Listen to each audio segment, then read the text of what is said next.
Hello, beautiful people. How are all of you doing today? This is a pleasant day. And when I say pleasant day, I mean actually incredibly unpleasant day. We have had bad news, chat. We have gotten some awful fucking news. Things are not looking good for Krai already. This is not a good start to the region, okay? Here's why, alright? Let me pull this shit up real quick. I gotta figure out which one it is. Oh, wait, where is it? 6.0 artifact. Yeah, there we go. Okay, this shit is not good, alright? This is bad. So let's read the new set, alright? So, 2-piece, 80 EM, normal 2-piece. Okay, cool. 4-piece. When a party member triggers a lunar reaction, if the equipping character is on the field, the equipping character gains Moonshine A for 4 seconds. When the lunar phase of the team is Crescent/Gibbous, the equipping character's crit rate plus 15 plus 30. And then for every different type of Moonshine the party member has, all party members' lunar reaction damage increases by 10%.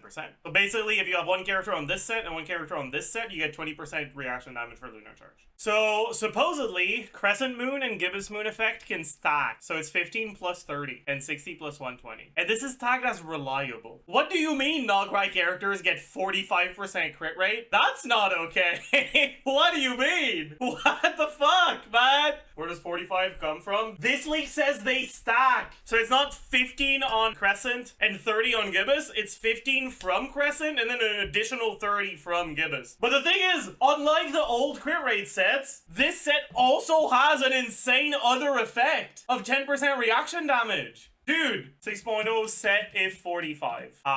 Instead of 95, it's 80. Instead of 56, it's 90. And we get 0.1 here. 50% stronger than no set. 20% stronger than Marie-José. Almost 30% stronger than Gilded. I really hope that fucking quote-unquote reliable leak is just fake and that they don't stack. And that this is 60. Because then this is like slightly better than the initial leaks that we had, but it's not that much better. Anyways. Yeah, I don't know if the triggers, if equipping character is off field, also works on the first part of the effect. Maybe it doesn't. Who knows? But anyways, this is fucking insane, by the way, if it actually is 45. Oh yeah, I guess this one says if it's on field. That's true. Oh well. So I guess it doesn't work on Inefa, huh? But it'll work on Flins. Anyways, next thing I want to look at is Aino. I haven't looked at Aino's kit yet, but I heard people say it was good. So let's take a look. Okay, elemental skill. Thought Catcher. Throws the Thought Catcher forward, dealing hydro damage and pulling Aino towards the target location. So it's a dash. Upon finishing the movement, deals AoE hydro damage to nearby enemies, and you can aim it if you hold. Burst. Throws specially designed super water spraying device Chill Out Duck to deploy a targeted water cooling zone. While active, Chill Out Duck intermittently fires water projectiles at nearby enemies, dealing hydro damage. Okay. Passive. Modular high-efficiency operation. When Aino is in the team, she provides bonus effects based on the team's lunar phase. If the lunar phase is at least Crescent, her burst is enhanced. Chill Out Duck fires water projectiles at shorter intervals and the AoE hydro damage is increased. Additionally, while Aino is in the team, the lunarity level is increased by 1. I think this is just the lunar phase level. Structured power boost. Aino's elemental burst damage is increased by an amount equal to 50% of her elemental mastery. That's kind of dog shit. Unless it hits really often, this is like awful. 50% EM scaling is nothing. And okay, she detects non-Krai regional specialties. Constellations. C1. After casting skill, Aino gains 80 EM, whatever. C2. While burst is active, if Aino is off field, it fires additional water projectiles. This projectile deals AoE hydro damage based on 100% of her EM plus 300. This is no damage, but it's 1 extra application every 5 seconds. That's cool, I guess. Why do people say she's good? So far, that doesn't look too good. C3, skill level, no, burst level. C4, when Thought Caller hits an enemy, he restores energy. That's not that good. C5, not that good. C6, for 15 seconds after casting burst, current active nearby character gains 15% increased damage for the following reactions: Electro Charge, Bloom, Lunar Charge, Lunar Bloom. And if you're Crescent, these reactions gain an additional 20 damage bonus. I see. That's why. That's why people say she's good. Yeah, okay, I get it. I get it now. That's why. Oh man. Bro, her application and her damage better be good, because otherwise this is the sort of character that is completely worthless until C5 and then at C6 becomes actually good. Oh man. Oh man. Oh well. 5.0 artifacts added to Strongbox, but no Long Nights Out. No! GG. We'll look at this in a minute. new IT rewards. No, sorry. New theater difficulty. There's now a new difficulty for IT that has 12 fights instead of 10, and you need 28 characters to enter this one. Amazing. Amazing, dude.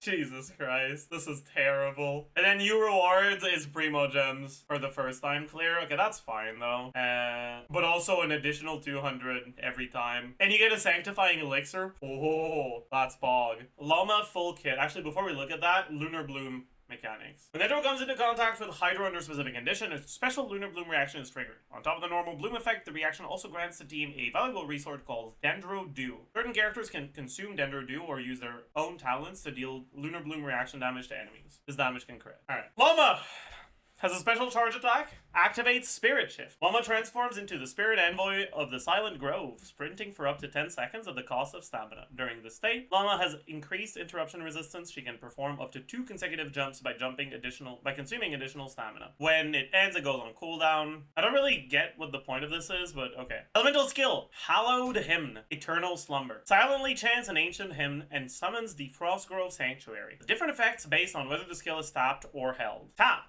chants the Prayer of the Hunt, dealing AoE Dendro damage. Hold can be cast when Lauma has at least 1 dewdrop. Consumes all dewdrops to chant the Lullaby of Eternal Rest, dealing 1 instance of AoE Hydro damage and 1 instance of AoE Dendro damage that is treated as Lunar Bloom reaction damage. For each dewdrop consumed, Lauma gains 1 stack of Moon Chant, up to 3. Additionally, when her skill or Frostgrove Sanctuary hits enemies, their Dendro resistance and Hydro resistance are reduced. Hydro resistant reduced. Alright, you guys are seeing Dendro resistance and you're like, oh my god, I heckin' love Nilo. I'm hearing Hydro resistant reduced, and I'm thinking, oh, Nefilet is so barack, dude. Holy. Dude, Hyperbloom Nefilet? Ho ho ho! Ho ho ho! Elemental Burst! Hallowed Hymn, the moon of many hearts. Let the wishes of all beings become the moonlight that illuminates the land. Lauma chants a sacred hymn of the far north and gains 18 stacks of Pale Hymn. If Lauma has Moonchant when casting Burst, or gains Moonchant within 15 seconds of casting it, Moonchant, quick reminder, is what she gains when she consumes Dewdrops on her hold skill. And Dewdrops is something you gain by triggering blooms. She will consume all stacks. For each stack consumes, she gains an additional 6 Pale Hymn stacks. This effect can trigger once per burst and once again within the 15-second window after. Okay. When teammates trigger Bloom, Burgeon, Hyper Bloom, or Lunar Bloom, 1 Pale Hymn stack is consumed to increase the reaction's damage, scaling with Lauma's Elemental Mastery. If multiple enemies are hit, stacks are consumed based on the number of enemies. Each stack has an independent duration. Now, the interesting part here is this means that she's a character whose EM matters even as a trigger, which is pretty interesting. That means you definitely build her full EM no matter what. Is Dendro back? We still don't have the numbers, so we don't know, but maybe. Light of the Frosty Night, Moonshine Crescent. Bloom, Burgeon, Hyper Bloom, and Lunar Bloom reactions triggered by the party can crit with a fixed 15% crit rate and 100% crit damage. This crit rate can stack with other similar effects. Within 20 seconds after casting skill, Lauma grants the following bonus depending on Moonshine level. If the Moonshine is gibbous, so if you have 2 or more Krai characters, Lunar Bloom reaction dealt by the party gain 10 crit rate and 20 crit damage. So by default, her presence in the party increases Dendro Bloom related reactions damage by 15%. And if she is paired with another Krai character, instead of 15, it's 30, because 15% chance of 100 increased damage is 15% more damage, and 25% chance of 120 increased damage is 30% more damage. 3. Cleansing Waters of the Blessed Spirits. Each point of Lauma's EM provides 0.04 damage to Frostgrove Sanctuary up to 32%, which means this caps out at 800 EM, and minus 0.02% cooldown to Spirit Shift up to minus 20%. This one caps out at 1,000, but that's kind of weird. Why do you care about Spirit Shift cooldown? That's her exploration ability. Moonshine's Blessing, Grace of 1,000 Voices. Convert Bloom reactions triggered by the party into Lunar Bloom. Increases the base damage of Lunar Bloom based on Lauma's EM up to 14%. I'm gonna be so for real with you guys right now. Lunar Bloom sounds like it fucking sucks ass, okay? Because unlike Electrocharge, you actually have dedicated Hyper Bloom triggers. So current Hyper Bloom, you actually do, build full EM on your characters. But here's the thing, okay? Changes to Flowers of Paradise Lost artifact set. Unlike Hyper Bloom that gets its damage increased by 40%, Lunar Bloom gets its damage increased by 10%. This strongly hints at the EM scaling for Lunar Bloom being the same as the Lunar Charged EM scaling, which is much, much, much worse. And critting isn't enough to make up for that, especially crit rate. So here's the thing, okay? Pretty much the only way that they make Lunar Bloom really good is by omega boosting the base damage, which technically is possible, I guess. But I don't know what to expect. Check her signature. Sure. Anyone want to link it? I can't be bothered trying to find it. I found it. When skill deals Hydro or Dendro damage, the equipping character gains EM for 60 EM. When nearby characters trigger Lunar Bloom, the equipping character gains 60 EM on scripture. When both effects are active at once, all party members' bloom damage is increased by 120%, Hyper Bloom by 80%, Lunar Bloom by 40. That's weird. This isn't that good, by the way, chat. The Hyper Bloom 80% damage is nothing. Maybe the Lunar Bloom is good, because maybe for Lunar Bloom you build a lot of crit somehow. I don't know. But like on full EM, 80% on transformative scaling is nothing. It's like about 12-13% increased damage in practice. Like, it's not actually nothing, but it's not worth a signature in 2025. But on characters where you don't build 1000 EM, on characters where you build a lot of crit, 40% Lunar Bloom damage will probably be a lot more significant. Still 400 EM? I mean, sure, I guess, but like, meh. Look at her C2. C1, after casting skill or burst, she gains an effect. While active, when a party member triggers Lunar Bloom, it heals the on-field character based on her EM. Whatever. That's actually completely dog shit. Wow, nobody cares. Jesus Christ, that's awful. C2, Ode of the Sacred Moon. Enhances burst, pale him. Bloom version of Hyperloom damage, gain an extra bonus equal to 500% of Lauma's EM. That's probably flat damage post EM multiplier, right? So it's probably not that much, right? Because base damage for Hyperloom is what? Hyper War. 43, 41? Yeah, I think so too. I think so too. However, Lauma also directly buffs Hyper Bloom by giving it the chance to crit. But for the rest, you're right, yeah. There's additional Lauma kit details. Maybe we'll take a look at that then. No, that's not additional details. That's just, we got this before the full kit. Anyways, so you're at like 1000 EM with flop, base, damage, EM multiplier. Flop is what, 80%, right? It's like a 16% DPS upgrade to your Hyperloom damage if it works like I expected to. So it's pretty dog shit, actually.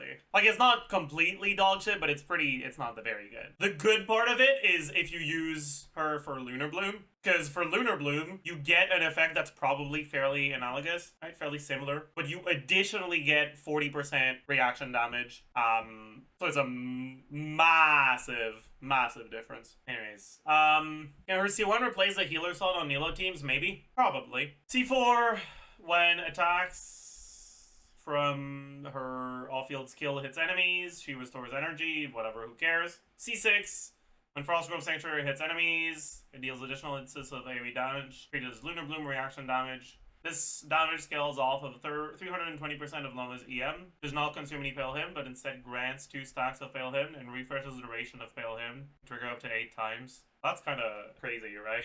Like that's a lot of like buffs that stack with one another, right? Like your EM you end up with her Sig 265. 120, 187 times 3. She's probably EM Ascension, about 100 in substats, and you give her... No.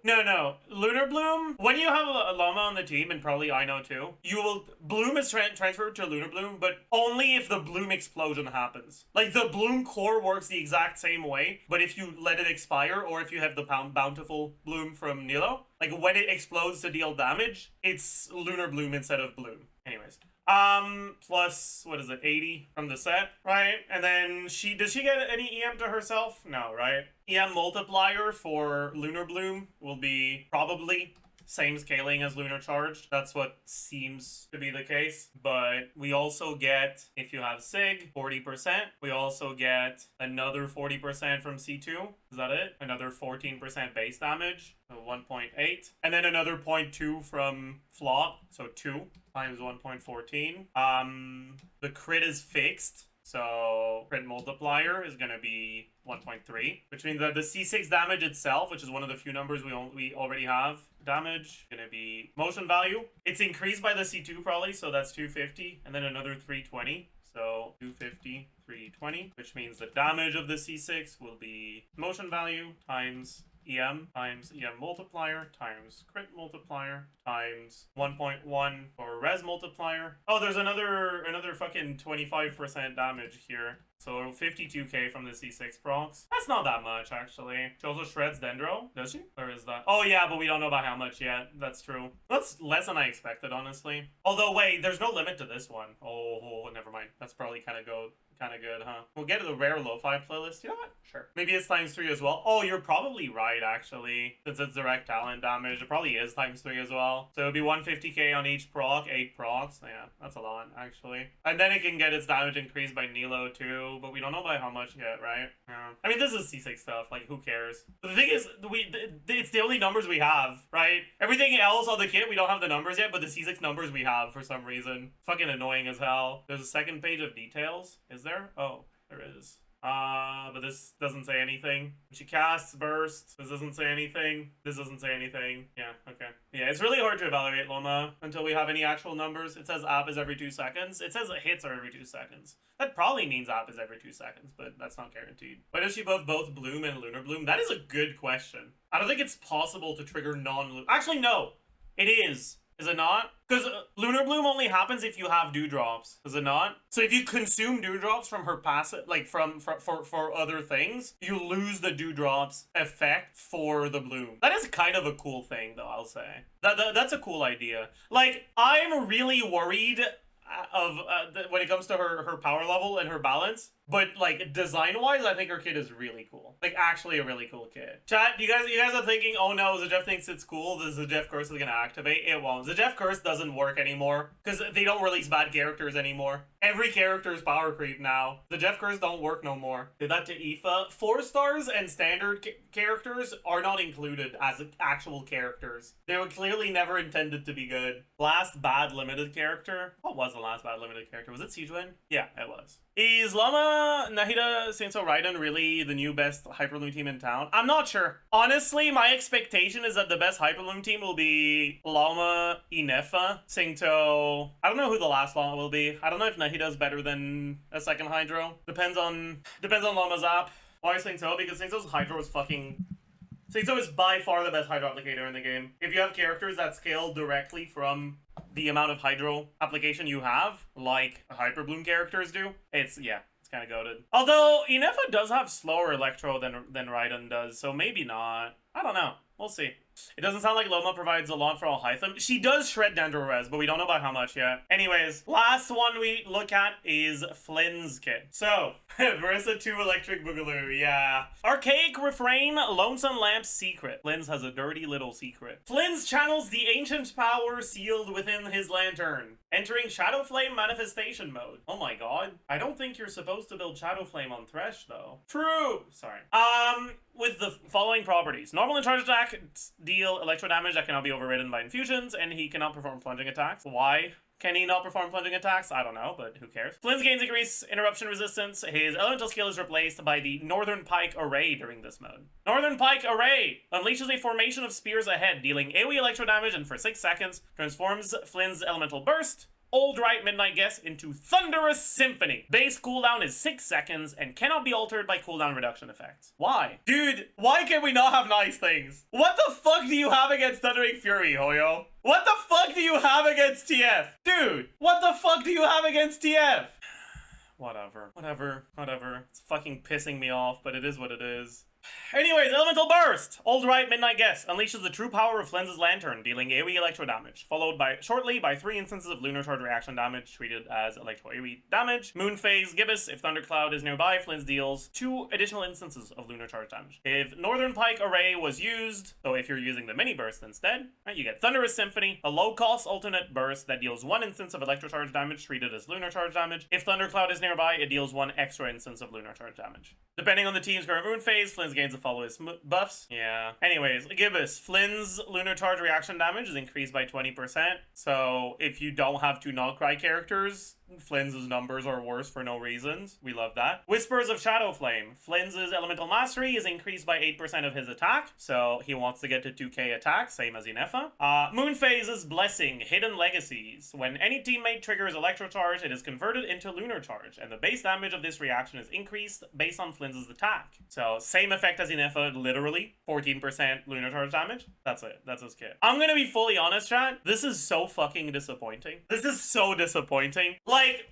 we're not talking about numbers, right? We don't have numbers yet. He could be fucking better than Maoika, right? But kit design-wise, this is so fucking disappointing, right? This is a character who, right? Like, what does his kit do differently from other characters? He has lunar charge damage instead of direct talent damage, which is, I mean, it's different for what you want to build, but it's not different for gameplay, right? But it's still a difference, so that's nice at least, right? That's one factor that separates him from other characters. He has reliance on Hydro, unlike all the other Hydro characters, or on all the other Electro carries. He has an infusion, but most likely his infusion will be dog shit, because it doesn't say it increases the damage, and the damage by default is probably not EM scaling, and this is probably a character which you build like hybrid attack EM, kind of like Vape carries, but the EM doesn't increase the damage of his attacks. It only increases the lunar charge thing. We have his signature as well. Let's take a look at the signature, right? For 3.5 seconds after using burst, lunar charge reaction damage is increased by 36%. Additionally, when you trigger a moon reaction, crit damage increased by 28% and restores 12 energy. Does anyone know why you get crit damage for 6 seconds on a 14-second cooldown on something you can't even entirely control? Because I don't. That's fucking stupid as hell, but whatever. That's cool, I guess. Fun. Oh, never mind. I'm an idiot. The energy restoration can occur. I'm an idiot. Sorry. Okay, so it's 36 reaction damage bonus and 28 crit damage. This is less than Inefa's Sig, but it's in line with other carry Sigs, I think. We don't know how his ER requirements are going to be, so we don't know exactly how relevant the energy restoration is, but we can compare to other weapons. Do we have base attack yet? Probably not, right? No. But we can assume it's going to be around 330, because most characters are around there. 340 maybe. So we can look at an energy restoration weapon, right? We can look at Kitane. Kitane is 565. We can look at a weapon that doesn't have energy restoration. So we can look at Fjords, and we can look at Sig. We'll look at Slav Scarlet Sands later. Attack percent, so probably 46% times 2. Actually, you probably go attack EM crit, don't you? I don't know, maybe. Maybe not, actually, because you get EM from Inefa EM sharing. Ugh. Whatever. What team do you do with him based on this? Definitely Inefa, Sucrose, Hydro. But what Hydro? Dude, Sucrose stocks are going fucking off the rails right now, by the way.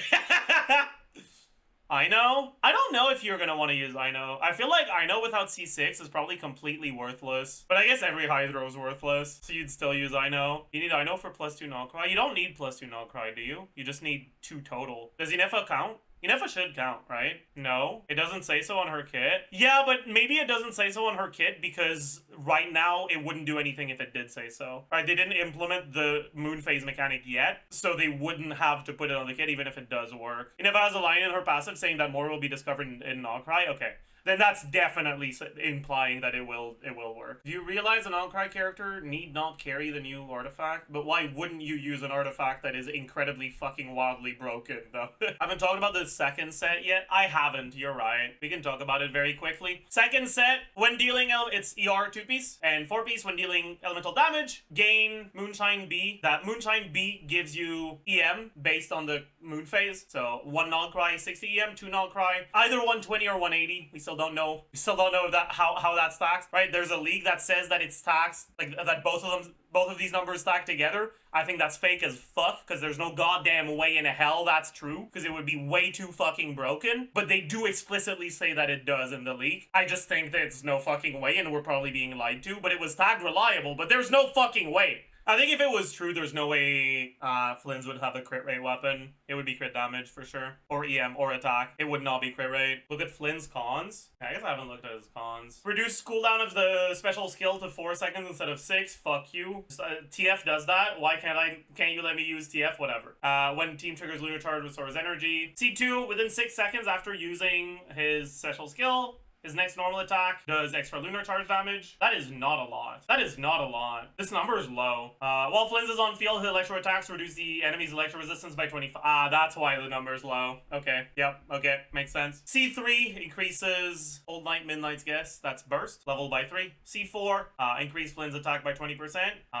EM gain from passive is slightly increased. That's not good. What the fuck? 60 EM, 20% attack from a C4? That's kind of pathetic, dude. What the hell? C5 skill level, C6 increase reaction damage, and increase team reaction. That's bad. What? That's a bad C6. What the fuck? Oh shit. Is he a standard character? Oh no. Oh, chat! Chat! No! No, no, no, no, no! Oh shit! Okay. Anyways, let's keep going. Let's look at how good his sig is. So we said, I mean, fuck. Let's assume we're doing Aino. Why not? Does she have anything other than her C6 as team buffs? She doesn't, right? Fucking worthless ass character. That's crazy. Jesus Christ. She better have good numbers, man. On the EM set. I don't know if you have her on the EM set or if you have Inefa on the EM set. Because Inefa can't proc the new set, so it won't actually be good on her. And keep Inefa on TOM, maybe. Yeah. I think the EM stacks if you have more than one. Probably not. It'd be really funny if it does though. Based on these leaks, what's the verdict on Inefa, skip or pull? We still don't have the numbers, so keep an open mind. Flins and Lauma have big issues right now. No one to use DPS knockout set and Lauma teams. Poor res red options in Flins teams. What do you mean poor res red options in Flins teams? Sucrose exists. Sucrose is insane for lunar charge teams. And for Lauma teams, you just put people on flop with someone on the new set. It's not 60 or 120. It's 60 or 60 and 120. But that I feel like is sus as hell. But even if it is 60, 120, right? Even if it is just 120, you have to understand, one, it's a 5-star set, not a 4-star set, so the character that wears it can still actually build the stats they want to build. You don't sacrifice personal damage on a 4-star set like you do with Instructor. 2, it's not reliant on the character triggering a reaction, which actually can be a problem in a lot of teams. You just need to apply element. Also, there is a chance the effect can work while the character is off field, right? Because the first artifact set actively says if the equipping character is on field, but the second one doesn't, and it says that one of the effects can trigger if the equipping character is off field, but it doesn't specify that it's only this effect, so I'm not sure yet, but yeah. Anyways, and for now, we'll assume C6 Aino. Fuck it. C6 Aino on the new set, Inefa on TOM. Why not? So 20%-ish attack from subs, 20 from TOM. That's it. It's not it. I lied. 48 from Sucrose. Elemental Mastery. So we have around 180 from Sucrose. We have 110 from Ketane. We have 6% of about 2400 from Inefa. We have, yeah, this is always going to be maxed out, 160 from Flins' passive. Is Yem better than damage percent here? We don't have the numbers yet, so maybe, maybe not. But if he is indeed focused on lunar charge damage, damage percent doesn't apply to lunar charge damage. So yes, it would be. Anyways, Ketane, yeah, multiplier would be 1.28 times. Oh yeah, I forgot substats. About 100 in substats. 6 times EM divided by 2000 plus EM plus 1 point, right? 20% from this. That's it. You at least just said we can use preset teams on the biz. That's actually a great change. Honk. Crit value, 98.4, 62.2, 20 times 6.6. That will be all. I forgot the EM from the set. For now, we'll assume 120. I feel like there's no shot 180 is real, man. It can't be. I refuse. Anyways, Ballad of the Fjords, we don't have Ketane's EM, but we have the Ballad of the Fjords EM instead. Also, we have 27.6 CV times 2. And Sig, we don't have Ketane EM. Instead, what does this Sig do again?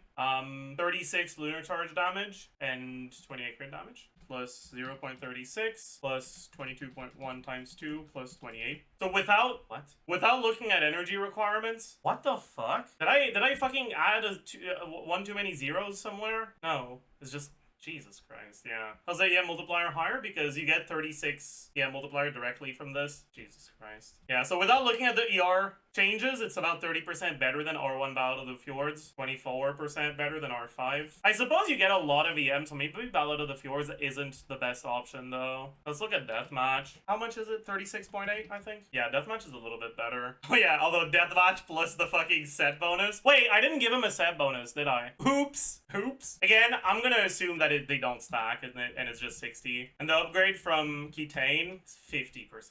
Fucking hell. Yeah. EDM multiplier from the set. I had already included that. I just forgot the rest of it. Try Jade Winged Spear. It's made for emo boys. That's true. That's so true.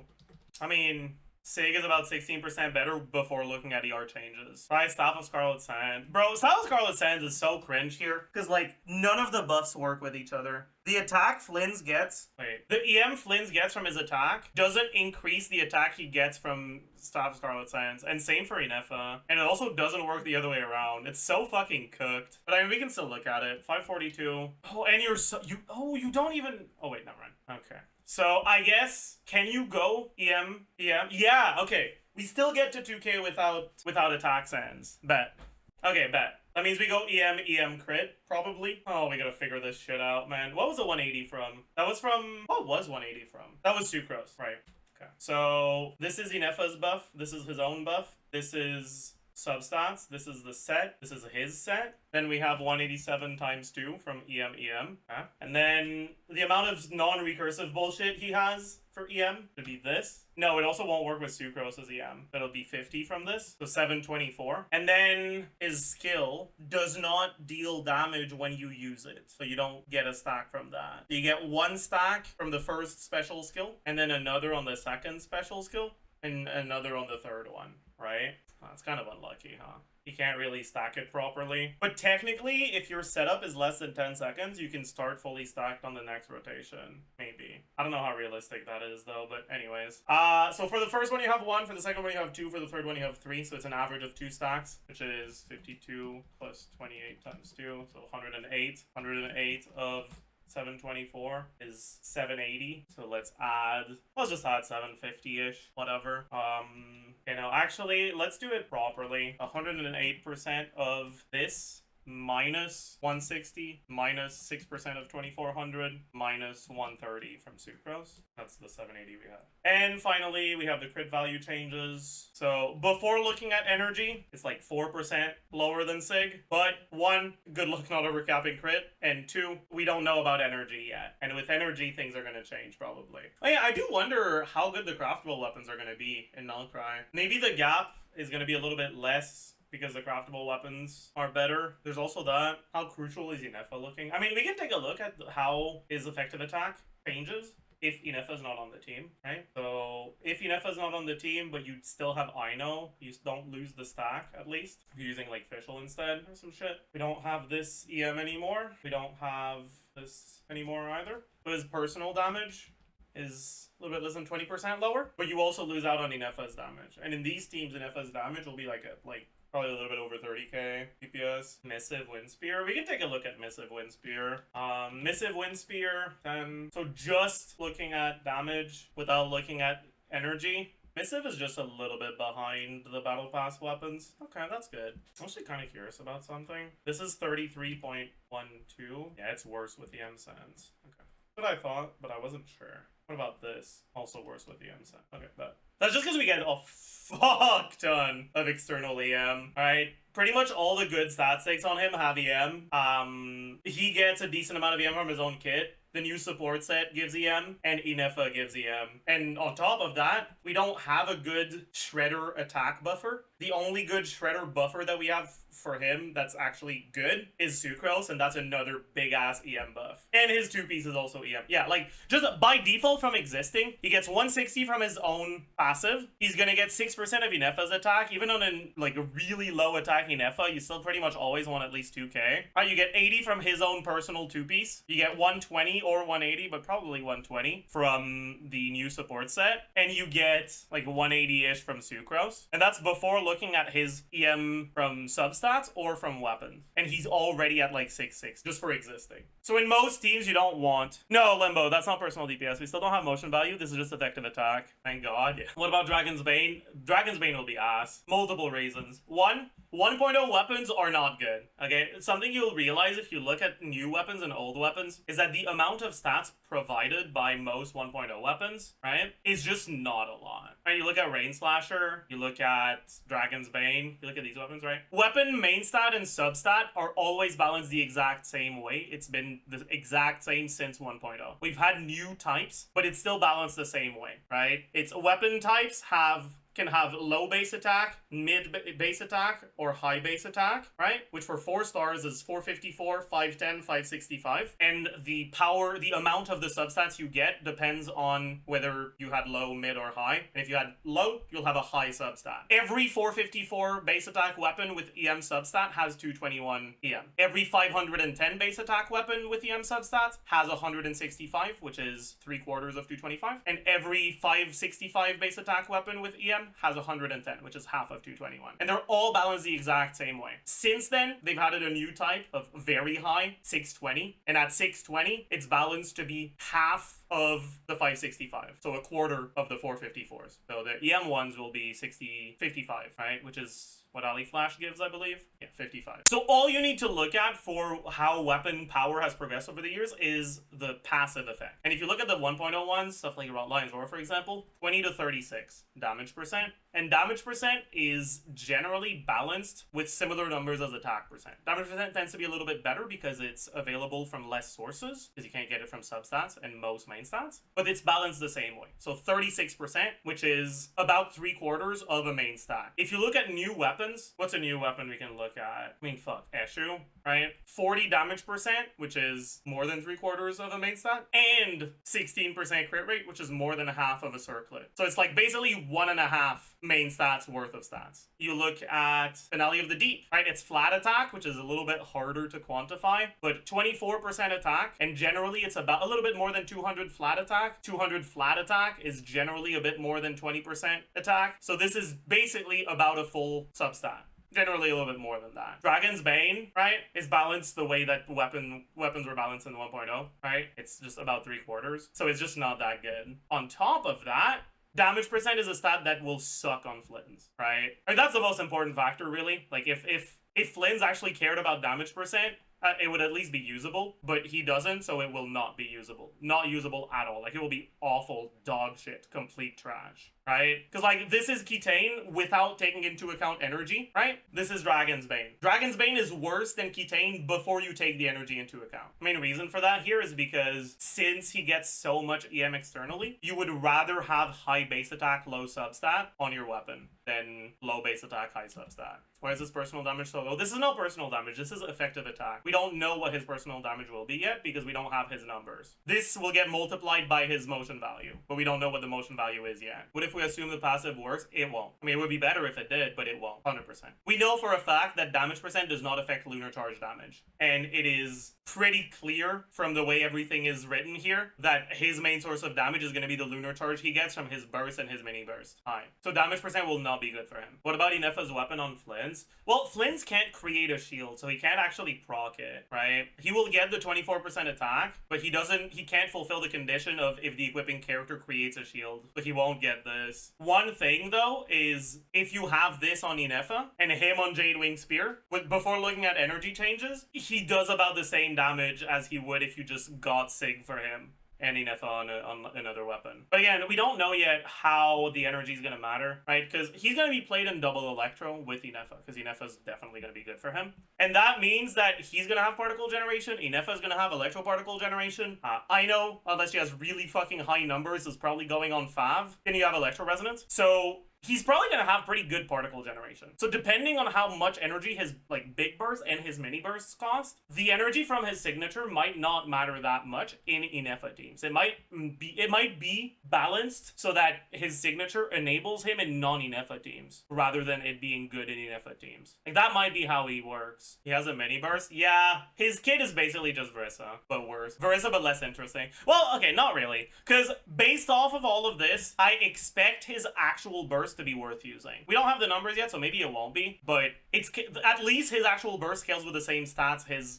damage does, right? On Verissa, her actual burst doesn't fucking benefit from her signature set, which is stupid as fuck, right? It's not the only reason you don't use the burst, but it's a pretty big reason why you don't. But on Flins, his burst is lunar charge damage, which is seemingly also what his mini burst, or which is seemingly his main source of damage to begin with, right? So do we need Inefa to play Flynn? We still don't know yet. It'll depend on how good his numbers are. The better his numbers are, the less Inefa reliant he is, though, right? Kind of the same way that Yelan and Aika teams is better than Yelan and Skirk teams, because Skirk just has more damage, so you'd rather have buffers over damage dealers, right? And because a big portion of what Inefa provides to the team is her personal damage, then if Flins is very, very, very strong, he'll be less Inefa reliant. One thing I'll say, though, is that for dolphins or people that just have been saving for Krai for months, years, or whales, Inefa's Sig and Inefa's C1 are both going to be noticeable increases to Flynn's damage. So Flynn's whale team is probably going to be with Inefa, and she's probably going to be pretty important to it. Kind of like Escoffier. I think it's more than Escoffier. Because Escoffier's Sig is a lot more generic,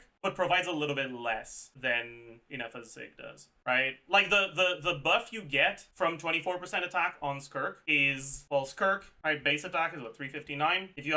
If you consider Sig on Escoffier, you probably also have Sig on Skirk, so 674. And in her teams, right, you probably have TTDS, you have Attack Sense, you have TOM, you have Noblesse, you have her Sig weapons attack percent, which is 48, I think? I forgot. It's close to that. It doesn't matter if it's not exactly the right amount. You have about 20 in substats, probably a bit more than that, because she only cares about attack, crit, and crit, right? She doesn't care about EM or ER, so you probably end up with a little bit more attack percent in your default builds, right? Then 350, so around 3.5k attack, and then from Symphonist of Sense, it's 32, not 24, but yeah. You get 32 more, so it's about a 9% upgrade to Skirk's personal DPS.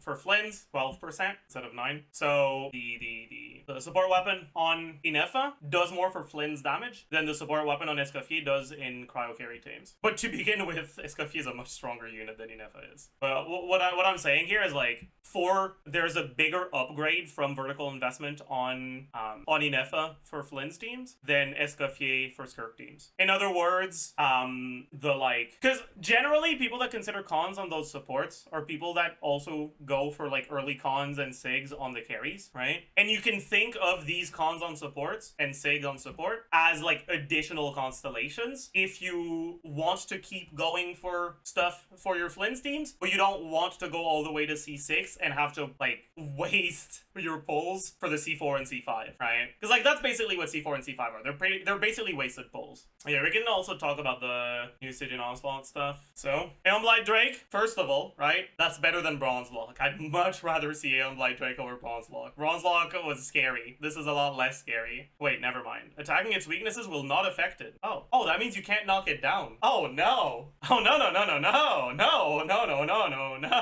Chaska. I mean, even with Chaska, good luck landing your Bennett E and not having to fucking retry Bennett's E 6 times so you can use his burst. Like, even carries that can hit it are pretty much always reliant on supports that struggle to hit it. That's cooked, dude. That's so cooked. I will say, Karina doesn't struggle to hit it. Inefa doesn't struggle to hit it. Nevilet doesn't struggle to hit it. Sucrose doesn't struggle to hit it. Maybe that's how they're bringing back reliance on Nevilet's quality of life, by making it so the enemies just fly up and you can't hit them on other characters. Oh boy. Cool. 6.0 logo legend A will generate hermit seeds that explode after a short interval. If seeds take power damage, it triggers a bigger explosion and knock away characters. Upon taking any type of bloom damage, seeds will be converted and deal massive damage to enemies based on damage taken. That's so interesting, by the way. That means damage that you deal to enemies when you break the seeds is basically doubled. That's so cool. That's such a cool concept. It's cringe that it's bloom reliant, but the concept is really cool. When battle start, enemy will rise into the air and gain a shield, convert a certain number of seeds to break the shield and weaken it. That's also kind of cringe, but okay. Second Lego legend, 3 layers of shields that increase all res except Electro. Okay, dude. Electro's art and lunar charge damage is much more efficient at breaking the shield. Okay. Break all shields within a certain time to greatly decrease Electro res. Not other resistances? Oh, okay. Cool. Sure. Yeah, okay. That sounds fun. Does Hyperbloom count as bloom damage? Most likely, yes. And it says any type of bloom damage. It would probably say just bloom damage if it didn't count Hyperbloom and Burgeon. How is Inefa in Hyperbloom? She's looking pretty good, but one thing is, I'm not sure how well she will scale with other Hyperbloom releases, right? Because the main reason Inefa looks pretty good in the Hyperbloom is because Inefa is just good. But if we get characters that significantly buff Hyperbloom teams through buffing Hyperbloom damage, Inefa's teams have a lot less Hyperbloom damage, right? The reason why Inefa is good in Hyperbloom is because the stats that she scales with in Hyperbloom teams are also the stats that increase her damage, and so she triggers less Hyperblooms, but has a lot more Talon damage to make up for that, and she will generally be better than the other Electro triggers because of her personal damage. But if they buff Hyperbloom damage over and over and over, then maybe you'd rather have a character that triggers a lot more Hyperblooms, without personal damage, right? So depending on how big Lauma's buff to Hyperbloom damage is, you might prefer using Raiden in those Hyperbloom teams. I'm not sure yet. So you know it would be really nice? It would be really nice if both Lauma and Flins are in phase 1 and I can get a bunch of Aino cons by going for both. That would be nice. That would be fun. Surely Hoyo would do something like that, right? It would make me happy. Are you pulling for Inefa? I'm not sure. I'll wait for Flins leaks. Craftable sword. Or do we have leaks for the craftable weapons? Oh, wait, so it's not 32, it's 64 at R5? Okay, 64 HP is a lot. Okay, maybe it is actually good then. It's good for Nilo, yeah. Farina. I suppose it's a pretty decent weapon for Farina too, but it's not better than Fav. But is Lunar Phase full brilliance? This is a shitty translation. This is gonna be one of the lunar phases, either Crescent or Gibbous, probably Gibbous. So this is probably if you have 2 or more Krai characters on the team, so you get an extra 16% HP. So it won't work on Farina. For Farina, it's just a like 32 HP fat stick. But I suppose that's pretty nice for people that didn't get festering. Is it better than the pipe? It might be slightly better than pipe in some situations. Can you explain what lunar phase is?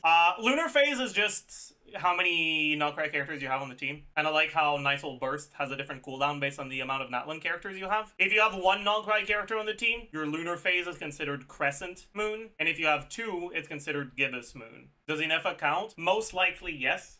It's not 100% confirmed yet, but on the Krai characters, it says on their passive that it increases the lunar phase by 1. And for Inefa, here it says, additionally here it says further blessings may follow the new moon's rise. In the exact same spot that on Flins's kit, it says it increases the lunar phase by 1. Right, on Flins's kit, under his passive that increases lunar charge damage by up to 14%, it says the team's moon phase increases by 1, right? Inefa has the same passive, and here it says further blessings may follow the new moon's rise. So most likely, Inefa will have this too. But I suppose it's not 100% confirmed yet. You think the new event Claymore is going to be better than Fab on Aino?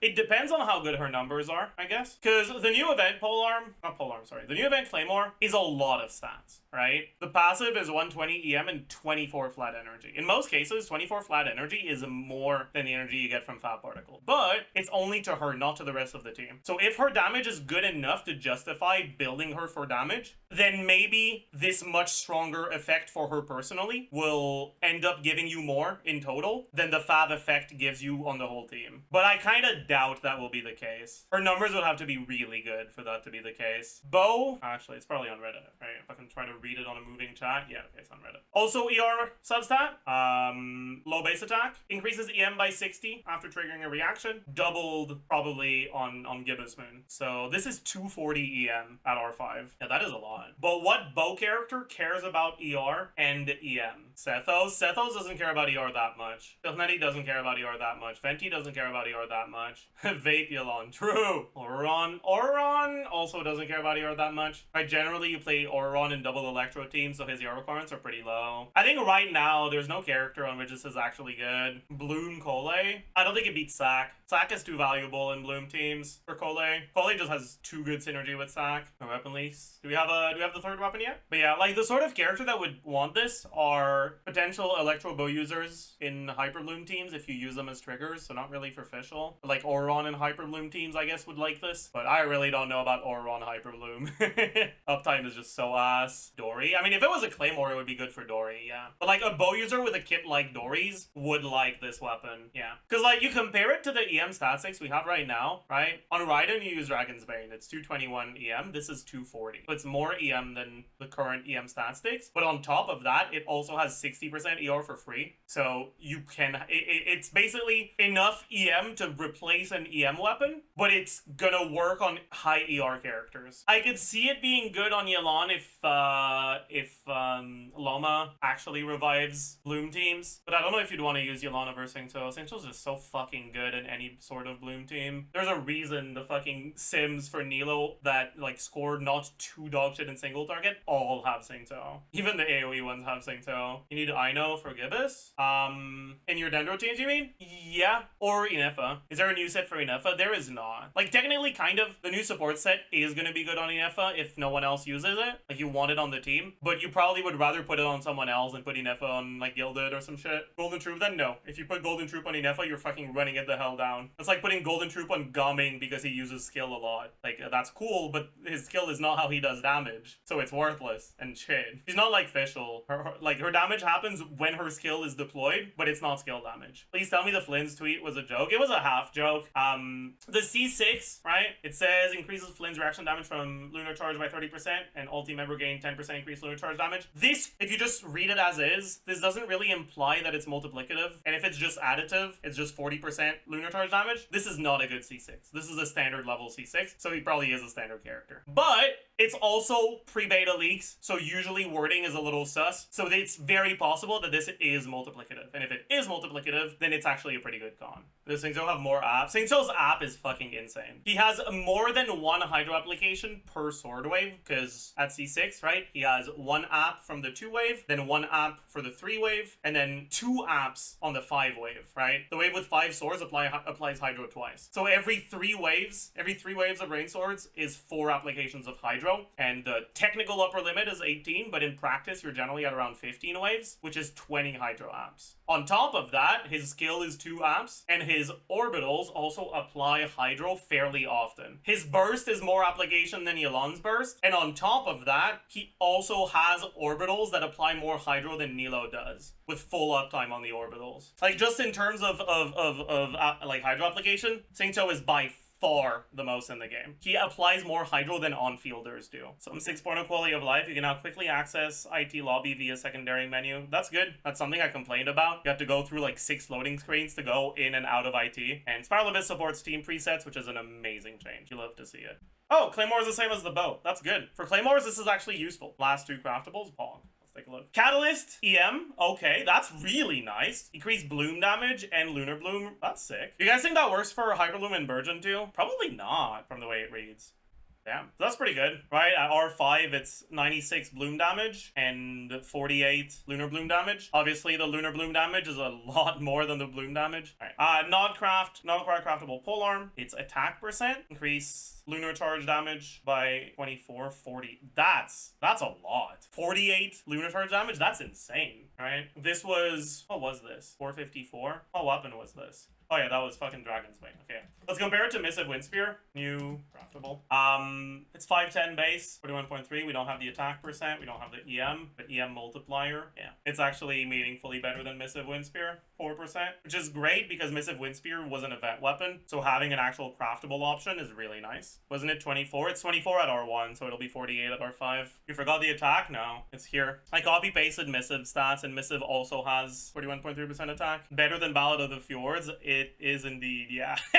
That's so funny. Wait, yeah, that's really funny. Better than Deathmatch, yup. It's not gonna be better than the Battle Pass weapons at High Refine, but it will be better than R1, seemingly. That's nice. Base attack is 850. I'm assuming Flins has around 340 base attack. I think that's a pretty reasonable assumption. Alright, you look at recently released carries. Skirk, 360. Barissa, 350. Moika, 360. Tosca, 345, 347, whatever. Kanich, 330. Vine, 340. Alikino, 340. Around 340 is pretty much what you'd expect, I think. Craftable better than 5-star stat stick for Inefa. In some situations it will be, because the amount of energy you get from Kitane is fucking insane, right? Kitane was not balanced for 2 procs per rotation. Kitane was balanced for 1 proc per rotation, right? Which is 12 energy. That's like reasonable. 2 procs is 24 energy. It's a fuck ton, man. Isn't Lauma's Sig like low-key garbage with this craftable? I don't think so, because Lauma's Sig buffs the whole team reactions. This craftable doesn't buff the whole team's reactions, only the wearer's reactions, I think. Let me go double check. Yeah, all nearby party members. But also, this also buffs Hyperbloom, and it would appear that the craftable does not buff Hyperbloom. We calc Inefa Sig for Flins yet, it'll be dog shit. Flins can't proc Inefa Sig. He gets a 24% generic stat, but he doesn't get the lunar charge damage because you need to create a shield to get it, and Flins doesn't create a shield. Maybe if you fight an enemy with innate Geo, you can crystallize with Flins, and that counts? I don't fucking know. Probably not, dude.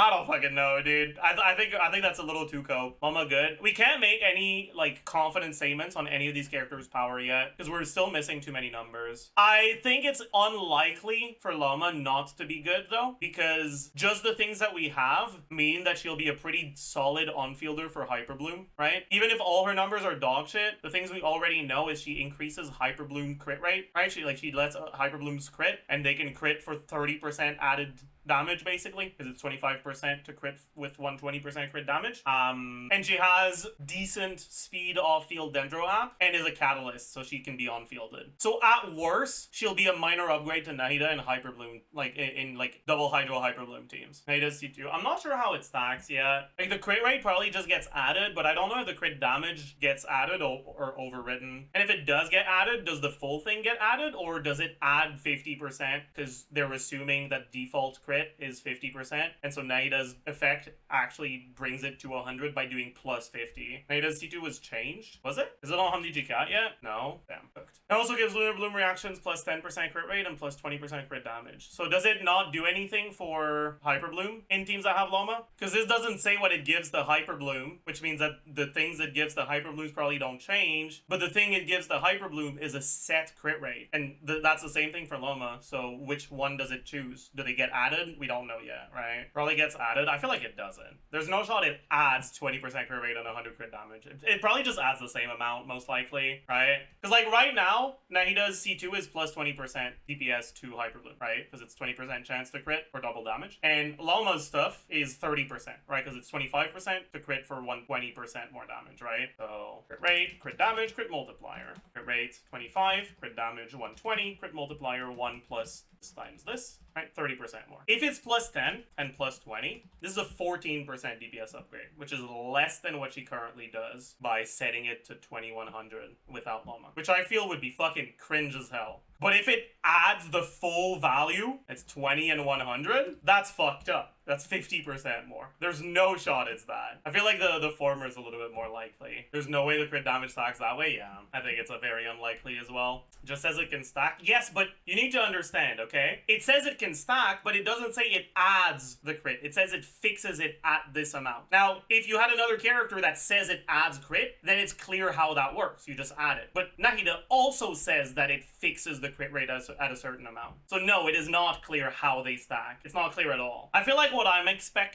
would expect by default is that it would not stack any crit damage, but the crit rate that you get from Nahida's C2 would get added, right? Which is pretty close to the 20% you get from Nahida by default. A little bit worse, but not too much worse. But also, if that's gonna be how it works, why the fuck would they make it so that for Lunar Bloom, it's plus 10% crit rate and 20% crit damage? Why not make it just plus 20% crit rate for everything? So I don't get it, man. I don't know. That's dumb. Is Inefa's artifact the 6.01? The support artifact set is going to be one of the options for Inefa. The carry set will not work. Thoughts about the 6.0 kit so far? I think Lauma's kit is pretty interesting. I think Aino's kit is kind of boring, but it is what it is. And I think, Flins' kit is boring as fuck. I think Flins' kit is probably the biggest disappointment here. Why? Because they're just doing the exact same thing as Versa. A character with a big burst and a mini burst that can use the mini burst but only conditionally after using their skill with a relatively long, like forced waiting period in between the mini bursts, right? With Verissa, it's through the fact that you need to activate the mini burst from the enhanced plunge, and to get the enhanced plunge, you need a non-enhanced plunge. In Flins' case, it's just directly cooldown, where you can use the mini burst more often with constellations. With Verissa is her C2, allowing the burst to work on the normal plunge. With Flins is reducing the cooldown. Like, to me, that's just boring as fuck. Flins' regular burst seems good compared to Verissa. That's true. Like, we don't have the numbers yet, but I'm getting the impression from Flins' kit that unlike Verissa, you will use both of his bursts. Like Skirk? No, not like Skirk. The thread was a joke? Yeah, it was a joke. Deuce on the loose! Yeah. Deuce on the loose! Deuce on the loose!